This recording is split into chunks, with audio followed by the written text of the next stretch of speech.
Welcome. I am Ty Coulter, and this is the Sports Backroom. Here, we go through the files and search every nook and cranny to tell the stories of the forgotten and unappreciated of sports history. So sit back, relax, and enjoy this deep dive into sports history on this episode of the Sports Backroom with Ty Coulter.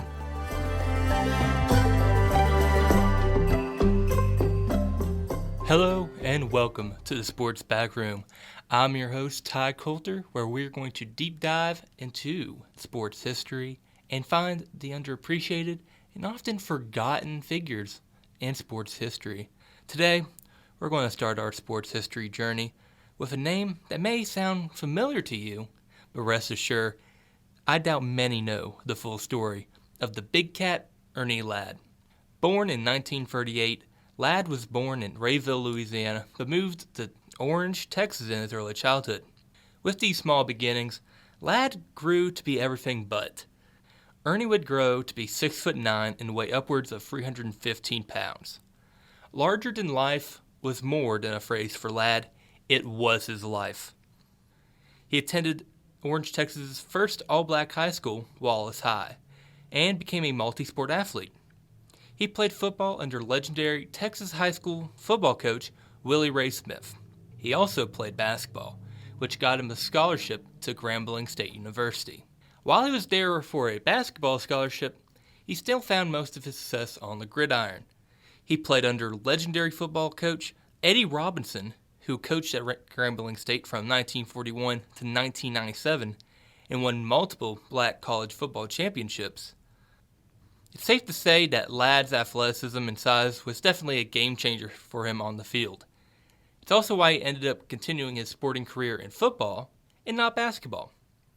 Professional teams across the country were intrigued of having such a behemoth of a man on their defensive line. And, unlike today, two teams were willing to use a draft pick on Ladd.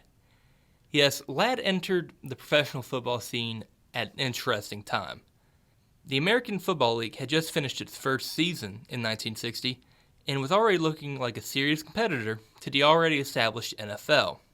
A key reason for this was the AFL's ability to go after some of the up-and-coming talent that the NFL was going after. In the 1961 NFL Draft, Ladd was drafted by the Chicago Bears in the 4th round as the 48th overall pick. Likewise, Ladd was drafted in the AFL Draft by the San Diego Chargers in the 15th round. With two offers on the table, Ladd was able to decide where he would continue his football career. While a bidding war between the AFL and NFL was beginning to start up for some NFL owners still thought the idea of playing in the NFL was good enough to get the players. In fact, the Chicago Bears head coach and owner said he should consider it an honor to play in the NFL. Now, this may seem a little egotistical of the owner and dismissive of the AFL, but you gotta consider who this guy was. The legend George Halas. Not only was Halas the owner of the Bears and its head coach, he was one of the key figures that helped create the NFL in 1920. It's safe to say Halas had earned the right to be a bit entitled about the league, but he did so while offering Ladd nearly $2,000 less than the AFL's Chargers. With more money on the line, Ernie Ladd said no to one of the biggest stars in football history and took his talents to San Diego. There, Ladd quickly became one of the top defensive stars for the Chargers. His size allowed for him to be vital to the Chargers' defensive game plan. Ladd joined other defensive greats on the Chargers, with Earl Faison, Bill Hudson, and Ron Neary. They created a defensive quartet known as the Fearsome Foursome. While his height was definitely a feat, the true marvel of his athleticism was his weight.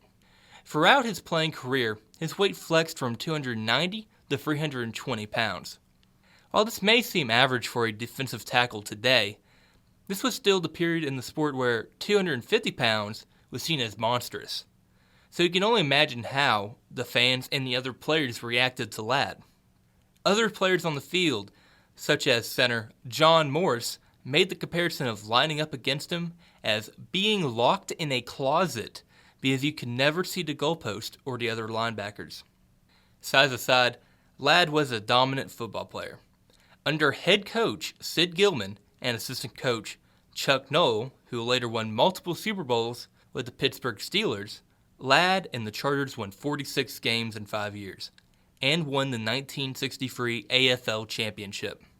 Ladd also made the AFL All-Star Game 4 times in this period. Things were looking good for Ladd, but change was approaching. 1965 was the year of walkouts and contract negotiations for Ladd.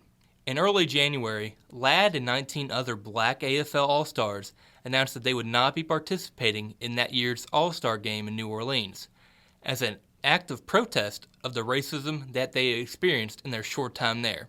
In a show of support for these players, the AFL actually moved the game to Houston with barely a week's notice, and Ladd and the other players returned to play. The year also saw Ladd's last contracted season with the Chargers.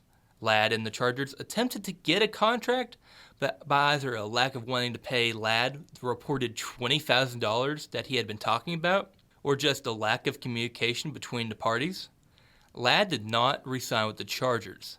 The 1965 season came and went. With that, on May 1st, 1966, Ladd became one of the few of the era to actually enter free agency. And despite the failed trade earlier, Ladd still opted to join the Houston Oilers. What followed was kind of a downturn in Ladd's career. He put up some average numbers in 1966 and 1967. In the middle of the 1967, Ladd was traded to the Kansas City Chiefs, and he showed a little bit signs of potential. But it was clear that the wear and tear of playing one of the most physical positions in the sport had gotten to him. At the age of 30, Ladd played his last season in 1968 with the Chiefs. Don't touch that dial. Keep it on the Sports Backroom with Ty Coulter. Now, back to the episode. After spending much of his life on the gridiron, you may wonder what he did next. What can a football giant do with that much of his life ahead of him? To him, the choice was clear. You see, there was a part of Ladd's story that I haven't told you about yet. You see, in this period, football players did not get as paid as much as they do today. So like others, Ladd found himself a summer gig wrestling in the squared circle. With several part-time years under his belt, Ladd moved to full-time wrestling in 1969, and it paid off. Before, Ladd was just trying to negotiate to get a league-high $20,000. Now, he was making upwards of $100,000 a year.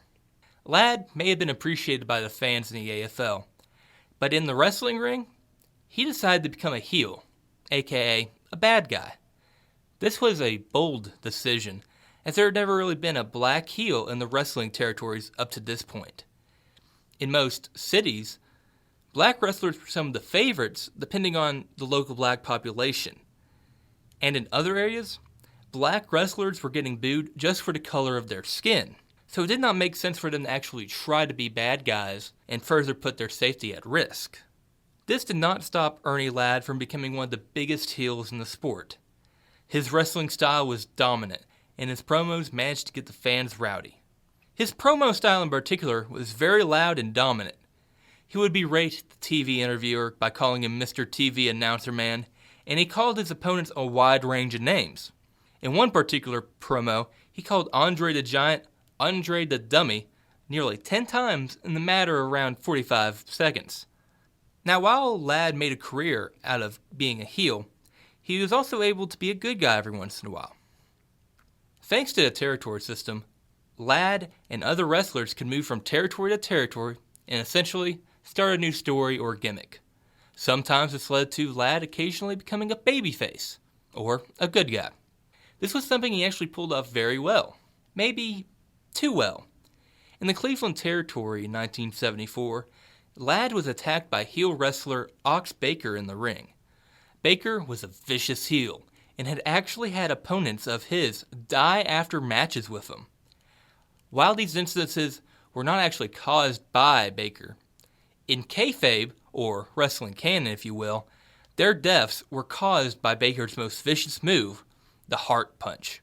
It was this move that Ladd found himself on the opposite side of that night, and as Baker continued to do the move over and over, Ladd noticed that the crowd was getting too worked up. In a suggestion, Ladd told Baker this, but Baker kept insisting that he only needed to do one more to get the heat. Well, he did one too many, and the crowd went ballistic, and numerous fans began throwing whatever they could find into the ring, as they saw their hero Ernie Ladd getting beat by a man who had supposedly killed others using the same move. The riot of sorts is quite the moment, and I would recommend anyone to search it on YouTube, as it is quite the visual. Baker and his wrestling partner can't leave the ring, as fans are quickly crowding it. The ring announcer is in the ring attempting to block any debris from landing on Ladd, who is selling the attack. In a make-or-break moment, Baker and his partner make a run for it towards the end of the arena. And on the video, you can see the entire mob just start following them. Baker almost made it out scot-free, but as he was attempting to jump over a barrier out of the seating section, he got nailed in the back by a fan with a chair. Going into the late 1970s and early 80s, Ladd would have big matches with stars like Dusty Rhodes and Andre the Giant, and would eventually become one of the bookers for Mid-South Wrestling. 1984 would be Ladd's last year wrestling full-time, as he wrestled his final matches in Mid-South. Ladd would wrestle two more times after 1984, once in 1985, and once in 1988. Also around this period, he made a brief career in announcing for wrestling. Starting at WrestleMania 2, after this, Ladd would commentate on several WWF shows before making his final commentating appearance at WWF The Big Event in 1986. After this, Ladd retired to a quiet life in Louisiana. He opened a barbecue restaurant in New Orleans and was inducted into the WWF Hall of Fame in 1995. In the late 90s, Ladd made some of his last televised appearances in wrestling. In 1998, he was included in a commercial for the WWF. The ad included him and other WWF legends, such as Pat Patterson, Gorilla Monsoon, and Freddie Blassie, sitting in an empty arena saying, "I can still hear the echoes cheering my name, but today, I cheer for the younger guys." Ladd also found himself with an appearance on Nat 70's show in 1999. Ladd guest starred on the show with Dwayne "The Rock" Johnson. Ladd was diagnosed with colon cancer in 2003 and passed away in 2006. With a career like this, what puts Ladd in the sports backroom? What makes him underappreciated and occasionally forgotten? Well, in my opinion, his career is essentially one big right place, just the wrong time. He missed playing in the newly merged NFL and making and winning a Super Bowl with the Chiefs by just 1 year. And who knows, had his knees held together a little bit longer, maybe his former coach, Chuck Noll, could have brought him to the Steelers, had him help train the future Steel Curtain defense. Wrestling-wise, he wrestled in the last days of the territory system, where regionality was still king. Wrestling became more nationalized in the latter days of his career as promotions made deals to put their TV shows on cable. Ladd's last full-time year was in 1984, and his territory aired several episodes of their show on TBS in 1985. Had he wrestled in 1985, he could have found himself wrestling on TBS. Or had he stayed with the WWF as an announcer, maybe he could have been the voice of a generation. He could have found himself announcing at WrestleMania or Saturday night's main event on NBC. These may be all what-if questions, but they show just how close he was to potentially being bigger and remembered more often to this day. But sadly, he is not. And after a legendary career on both the gridiron and in the ring, Ernie Ladd finds himself in the sports backroom. Thanks for listening to the Sports Backroom with Ty Coulter. Check out our website, thesportsbackroom.weebly.com, for more information about the show. Be sure to follow the podcast on Spotify, Apple Music, or wherever you get your podcast. This has been a presentation of the Sports Backroom with Ty Coulter.